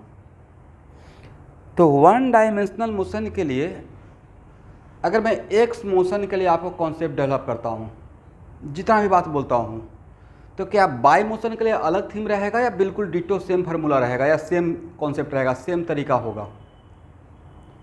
जो कॉन्सेप्ट एक्स मोशन के लिए डेवलप करेंगे, सेम डिटो कॉन्सेप्ट वही बाई मोशन के लिए रहेगा, राइट? और डिटो वही कॉन्सेप्ट जेड मोशन के लिए होगा, क्योंकि मैंने यहाँ पे तो नाम दे दिया वन डायमेंशनल। अब उसमें कोई भी डायमेंशन को मैं चेक कर सकता। तो लेट अस सपोज अगर मैं एक्स मोशन के लिए सारा फार्मूला या सारा तरीका जो भी है वो अगर मैंने आपको डेवलप कर दिया, तो सर वही तो बाई मोशन के लिए, वही सेम तरीका बनाने का या चीज़ों को सोचने का बाई मोशन के लिए रहेगा। तो मान लेते हैं कि कहीं ना कहीं सर आपको पढ़ाए होंगे मोशन अंडर ग्रेविटी, याद है? Vertical motion, motion under gravity, correct? मतलब मार्कर को ऊपर फेंक रहे हैं तो ऊपर जाने आने का। तो बच्चों को लगता है ये कोई अलग दुनिया का मोशन हो गया। भाई वो भी वन डायमेंशनल मोशन है, बस डायरेक्शन बाई डायरेक्शन हो गया, बाई एक्सिस, राइट? अगर उसको बाई एक्सिस के लॉन्ग ले लेते हैं, इसलिए जो भी चीज़ एक्स मोशन के लिए सीखेंगे डिटो उसी को अप्लाई करना है बाई मोशन के लिए। जैसे फॉर एक और चीज़, प्रोजेक्टाइल मोशन जैसे ही आता है तो बच्चों को लगता है अच्छा ये तो कुछ अलग टाइप का मोशन है। भाई वो जस्ट टू डायमेंशनल मोशन है और कुछ नहीं है, एक्स मोशन और बाई मोशन का combination, correct? Two dimensional motion, ठीक है ना? इसलिए हम लोग को चीज़ों को तोड़ तोड़ को सीखना है कि एक्चुअली कहाँ पे क्या हो रहा है। ऐसा नहीं कि बस प्रोजेक्टाइल मोशन, सब लोग प्रोजेक्टाइल बोल रहे हैं, आप भी वही बोल रहे हैं, अलग रहा है कि कुछ अलग दुनिया का मोशन हो गया। It is just a two dimensional motion. भाई प्रोजेक्टाइल मोशन में एक्स और बाई दोनों कोऑर्डिनेट चेंज होते रहता है, तो एक्स मोशन भी है, बाई मोशन भी है। तो वहाँ पे एक्स मोशन को अलग सोचेंगे, बाई मोशन को अलग सोचेंगे, अब बाद में दोनों को जोड़ देंगे तो कंप्लीट उसका मोशन निकल जाएगा, राइट? एनीवे, तो हम लोग यहाँ पे आपको कॉन्सेप्ट डेवलप करने के लिए पहले एक्स मोशन की तरफ चलते हैं, ठीक है? अब देखिए स्टूडेंट, एक्स मोशन में क्या हो सकता है, कैसे कैसे क्वेश्चन आ सकता है।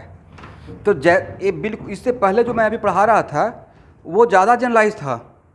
एक्स मोशन में भी क्या हो सकता है, अब एक्स मोशन का बात कर रहे हैं तो बाई मोशन जेड मोशन से आपको आज़ादी मिल गया, फ्रीडम हो गया। तो एक्चुअल में एक्स मोशन में फिर से सेम बात कि एक्स दिया रहेगा as a function of time, और x as a function of time दिया रहेगा, और आपको वी एक्स और एक्स निकालना रहेगा। तो क्या कीजिएगा, अब इसमें दो केस कर सकते हैं ना। केस फर्स्ट क्या,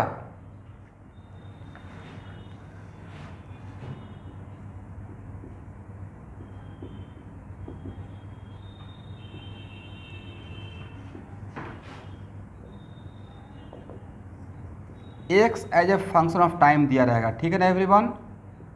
बहुत इंपॉर्टेंट है, प्लीज़ थोड़ा रिस्पॉन्स कीजिए।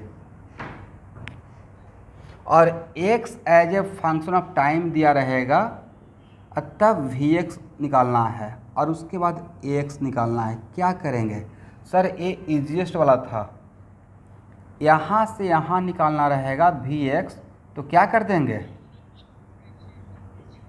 और एक्स से वी एक्स निकालने के लिए क्या कुछ मुझे इनिशियल कंडीशन देने का रिक्वायरमेंट है, इंटीग्रेशन में लिमिट लेना पड़ता है, राइट।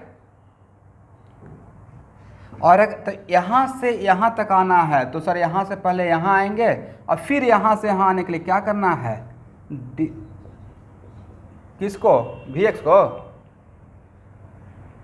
एक्स को, मतलब एक्स से वी एक्स पे आ गया, वी एक्स से एक्स के लिए d v x by D t, right. इसका मतलब है कि एक देखिए, जितना भी आप दिमाग दौड़ा लीजिएगा, लास्ट डे पूछूंगा काइनेमेटिक्स का कि जितना भी आपने काम किया है, रिलेटिव मोशन, तो स्विमर प्रॉब्लम, तो प्रोजेक्टाइल मोशन, तो प्रोजेक्टाइल फ्रॉम टावर, तो प्रोजेक्टाइल फ्रॉम मूविंग फ्रेम, मतलब गाड़ी पर चल रहे हैं पत्थर फेंक रहे हैं, राइट। जितना भी टाइप का मोशन है, दिस एंड दैट जो भी है, सब में दो ही चीज़ होता है भाई, दो ही कैटेगरी में प्रॉब्लम है। या तो ए दिया हुआ है, ए पूछा जाता है, और नहीं तो दूसरा क्या दिया रहता है, दूसरा क्या हो सकता है, x as a function, x दिया हुआ है, करेक्ट, एक्स दिया रहेगा और एक्स देकर का क्या पूछेंगे,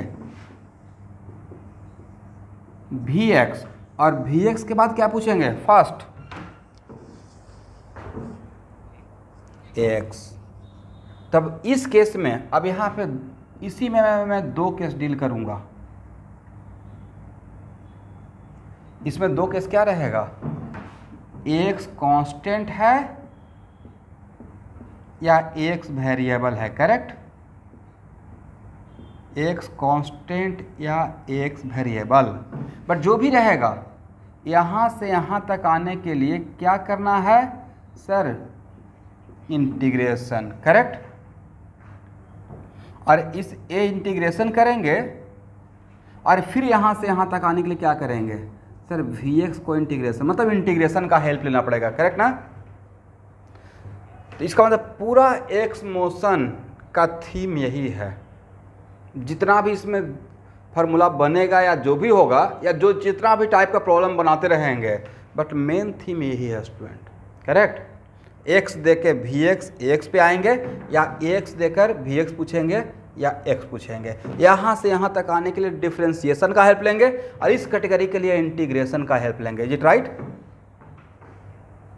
चलिए यहाँ तक आ जाइए। हाँ,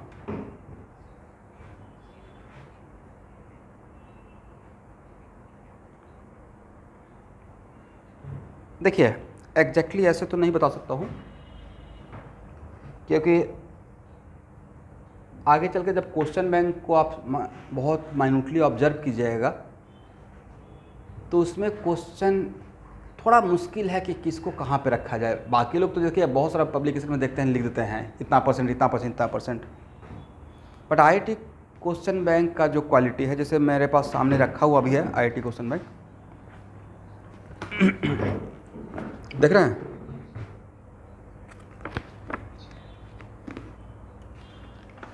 मतलब ये क्वेश्चन बैंक पे रिसर्च किया हुआ है मेरा, मतलब बहुत डेप्थ में।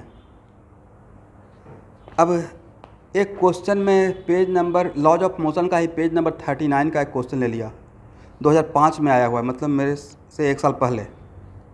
वो क्वेश्चन नंबर 18 है। अब उस क्वेश्चन में टॉर्क का भी कॉन्सेप्ट है और फोर्स का भी कॉन्सेप्ट है, मतलब लॉज ऑफ मोशन भी है। तो लॉज ऑफ मोशन एक्चुअली देखिए क्या लिखते हैं, f equal to m a लिखते हैं ना, वैसे ही टॉर्क इक्वल टू होता है आई अल्फा, ठीक है। तो ये यहाँ पे अल्फा क्या है, एंगुलर एक्सेलरेशन, ये क्या है, लीनियर एक्सेलरेशन, राइट। एक्सेलरेशन ये लीनियर नहीं, ये एक्सेलरेशन, ये एंगुलर एक्सेलरेशन। एक्सेलरेशन फोर्स की वजह से होता है और एंगुलर एक्सेलरेशन टॉर्क की वजह से होता है। अब इस क्वेश्चन को लॉज ऑफ मोशन में दिया हुआ है। अब मेरा मर्जी है, मैं बोलूँगा इसको टॉर्क वाला चैप्टर में रोटेशनल डायनेमिक्स में देना चाहिए था। इस तरीके से बहुत सारा ऐसा क्वेश्चन है। अब जिसके यहाँ पे देखिए लॉज ऑफ मोशन में एक क्वेश्चन दिया हुआ जिसको एक्चुअली सर्कुलर मोशन में होना चाहिए, तो सर्कुलर मोशन को भी लॉज ऑफ मोशन में ही काउंट कर लेते हैं। और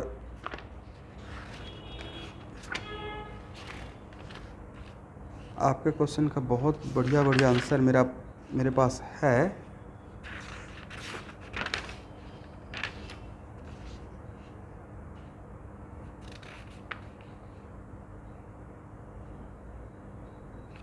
देखिए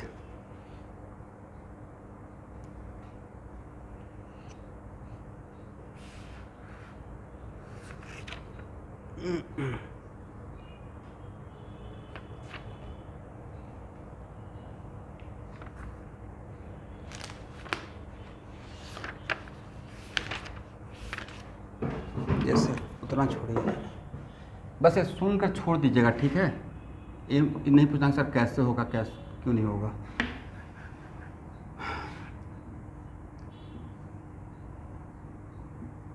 यहाँ से एक पार्टिकल को प्रोजेक्ट किया, प्रोजेक्टाइल मोशन में जानते हैं ना मैक्सिमम हाइट। यहाँ पे एक पार्टिकल जिसका मास m है और इसका भी मास m है, यहाँ से प्रोजेक्ट किए और ये पार्टिकल एग्जैक्टली मैक्सिमम हाइट जो इसका रहेगा प्रोजेक्टाइल का वहाँ पे a है। यहाँ से इस पार्टिकल को इस तरीके से प्रोजेक्ट किए, यहाँ से आगे कोलाइड किया, कोलाइड करने के बाद ये यहाँ अब ये यहाँ पे आगे कोलाइड किया तो ये प्रॉब्लम कोलिजन का हो गया। कोलिजन भी मेरे चैप्टर में है, centre of mass and collision. यहाँ से प्रोजेक्ट किए तो ये प्रोजेक्टाइल मोशन का हो गया क्योंकि मैक्सिमम हाइट आपको जानना पड़ेगा।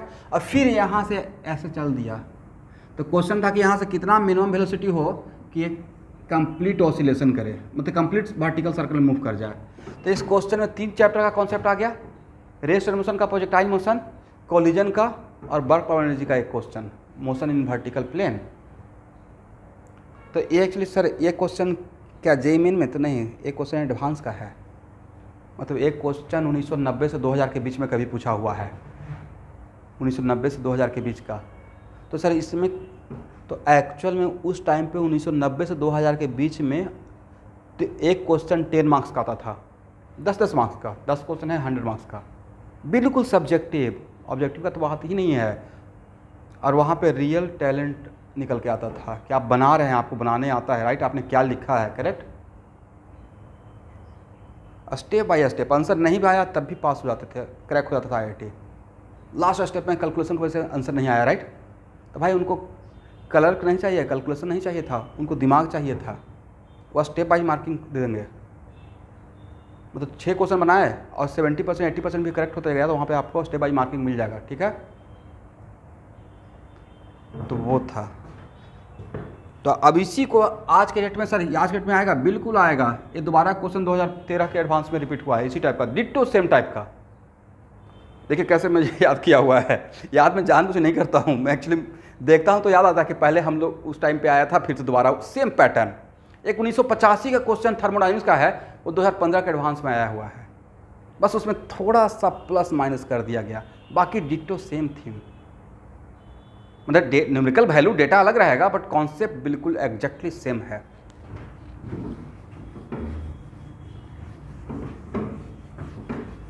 इसलिए स्टूडेंट पढ़ते रहिए, ऐसे फिर भी आपको मैं डिसअपॉइंटेड नहीं करूँगा। ऐसे मैं बताऊँगा मैकेनिक्स और इलेक्ट्रोडायनेमिक्स, मैकेनिक्स बहुत बड़ा पार्ट है। इलेक्ट्रोडायनेमिक्स, मैकेनिक्स का मतलब हो गया vector, rest and motion, Newton's law of motion, friction, circular motion, work power energy, centre of mass, collision, rotation, SHM, ये पूरा मैकेनिक्स हो गया, राइट। और इलेक्ट्रोडाइनमिक्स में हो गया electrostat, Gauss law, capacitor, electricity, magnetic field due to current, alternating current, magnetism, magnet मतलब alternating current, फिर इलेक्ट्रोमैग्नेटिक इंडक्शन, ये दोनों को मिलाकर 50%। बाकी 50% में, तो बाकी 50% में thermodynamics, heat and thermodynamics. Heat and thermodynamics में 5 chapter, calorimetry, heat transfer, first law of thermodynamics, kinetic theory of gases and specific heat capacity of gases, 5 chapter, right. Modern physics 5 chapter, photo electric effect तो sir वो तो पढ़ रहे हैं, तो वो पढ़ रहे हैं जो केमिस्ट्री में पढ़ाएंगे वो 30% या 40% या 50% मैक्सिमम, 50% फिजिक्स में एक्स्ट्रा और पढ़ना पड़ेगा, ठीक है। लेकिन थीम ये 50% और स्टार्टिंग वाला यही रहेगा, इसलिए यहाँ जो सीख रहे हैं वो समझिए कि आगे आपको बहुत लाभ होने वाला है। तो photo electric effect, Bohr model, Bohr model भी तो यहाँ पे सीखेंगे एटॉमिक स्ट्रक्चर में। उसके बाद एक्सरे, फिर रेडियो एक्टिविटी मतलब न्यूक्लियस और सेमीकंडक्टर, ये हो गया मॉडर्न फिजिक्स का सेक्शन। फिर वेव में wave in string, wave in sound, wave theory of light, एक पूरा वेव का एक सेक्शन हो गया। फिर ग्रेविटेशन, फ्लूइड मैकेनिक्स और सब मैकेनिकल प्रॉपर्टी ऑफ मैटर, एक सेक्शन हो गया। मतलब मैं इसको ग्रुप बना के रखा हूँ, ठीक है। तो और सर और कोई ग्रुप छूट गया? एक है जो आप जानते हैं, लाइट रे ऑप्टिक्स, ठीक है। तो ऐसे पूरा सेक्शन ही मैंने बता दिया आपको। अब सब हर सेक्शन का वेटेज रहेगा, तो जो बड़ा वाला है वो मैकेनिक्स और इलेक्ट्रोडायनेमिक्स, इन दोनों को मिलाकर 50%, बाकी 50% में हाँ अब इसके बाद भी रहता है कुछ ऑड चैप्टर, जैसे calorimetry, sorry vernier caliper, right, error in measurement मतलब एक्सपेरिमेंट से क्वेश्चन, ठीक है। फिजिक्स का एक्सपेरिमेंट तो होता है, तो सर एक्सपेरिमेंट, तो एक्सपेरिमेंट का आपको मैं PDF शेयर कर दूंगा, मैं क्लास 12th में शेयर कर दिया हूँ, आपको भी शेयर कर दूंगा। उसमें प्रॉब्लम भी है, थ्योरी भी है, और उसका फिर से एक बार प्रॉब्लम डिस्कशन करवा दूंगा।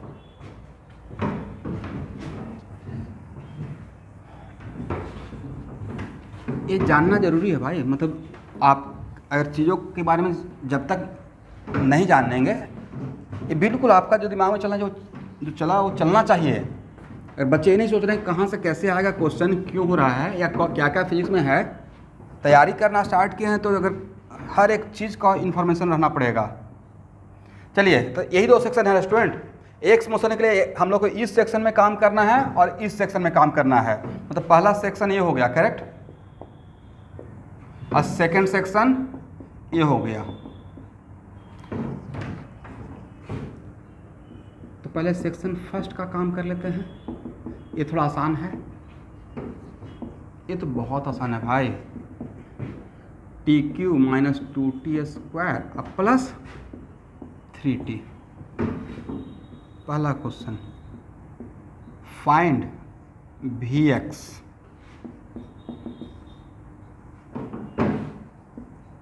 As a function of time. Second, find Ax as a function of time. Third, find average Vx and average Ax between t equal to 1 second to t equal to 2 second. Question लिखिए।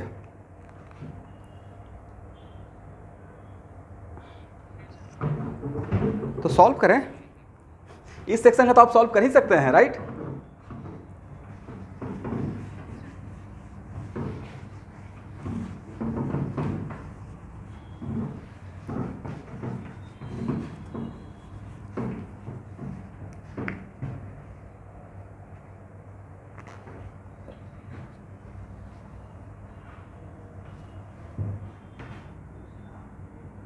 क्या Vx नहीं निकल जाएगा as a function of time? Sir differentiate करना है, right. TQ का differentiation कितना? 3T square.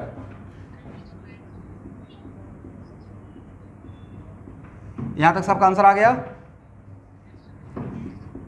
Sir ये वाला लाइफ आसान है, लेकिन फर्स्ट क्वेश्चन हो गया नहीं। चलिए x equal to d v x by D t, right, मतलब इसको डिफ्रेंशिएट करना है, करेक्ट ना। क्या हो जाएगा एवरीवन? Very good. और थर्ड क्वेश्चन क्या निकालना था?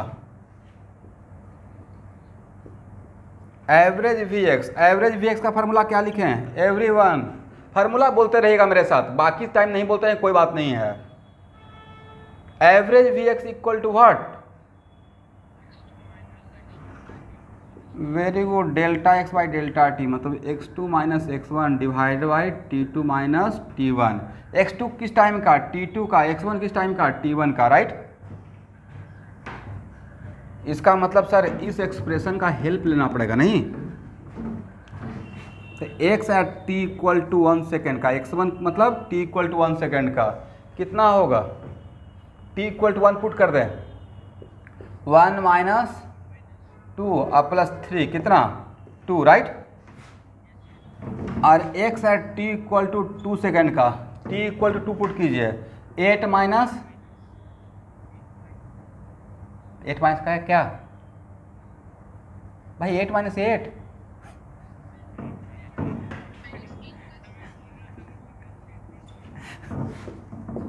ठीक है, तो इक्वल टू 6, राइट। तो sir average we x equal to 6 minus 2 divided by 2 minus 1, right. कितना हो जाएगा sir? 4 metre per second square, sorry 4 metre per second, correct.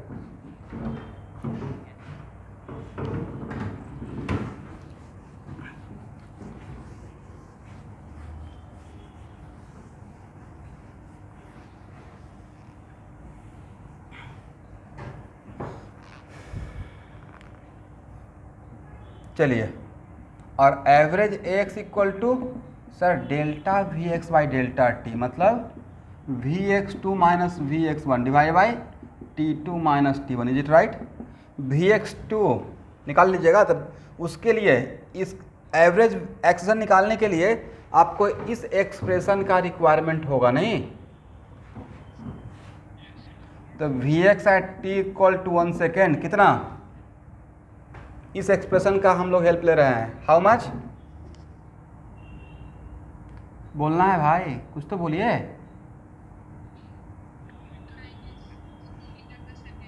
Three minus 4 plus 3, तो कितना हो जाएगा? 2 ना, 2। अब v x at t equal to 2 second पे, अब बोलिए 3 इंटू 4 और माइनस 8 और प्लस 3, तो 12 3 15 मतलब 7 ना। तो एवरेज एक्स किस टाइम का? 1 से 2 सेकेंड के बीच का, जो आपने टाइम इंटरवल दिया, right. 7 minus 2 are divide by 2 minus 1, how much? 5 meter per second square, correct.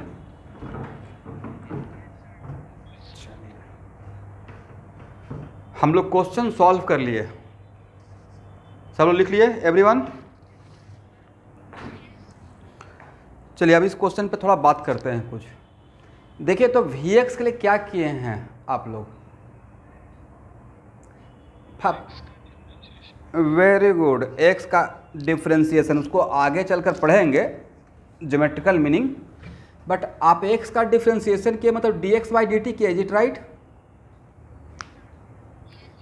और D X by D T अगर सॉल्व कर रहे हैं तो आपके दिमाग में ये भी चलना चाहिए, ओके वी एक्स के लिए D X by D T, और D X by D T का मतलब तो हुआ it is instantaneous slope, right.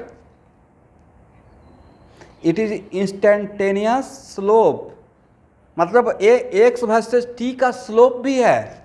We x तो है ही, तो वी एक्स क्या होता है? एक्स वर्सेस टी का slope gives we x, right. आगे चलकर पढ़ाएंगे ग्राफ में, ठीक है।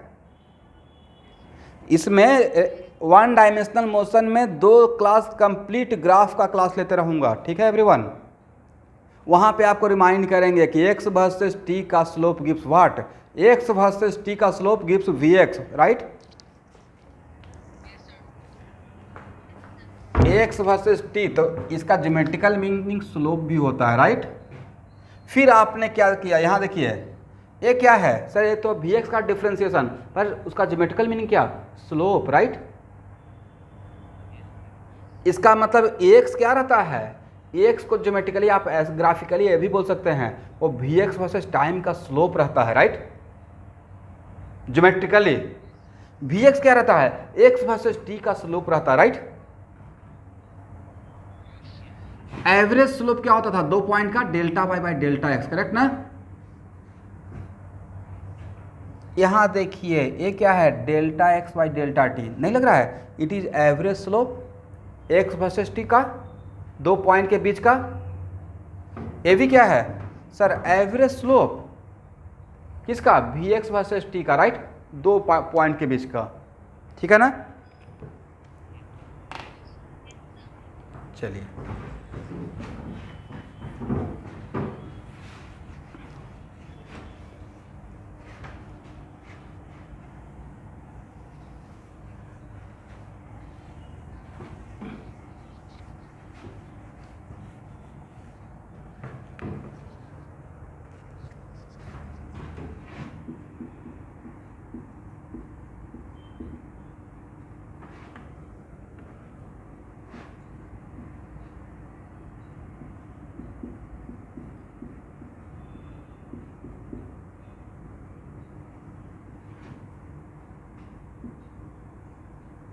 First question,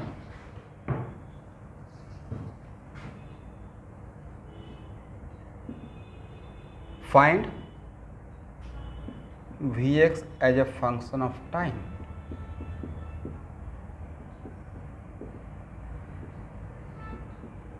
second question, x, आप लोग क्वेश्चन नजर आ रहा है? Function of time. Third question, draw the graph of x versus T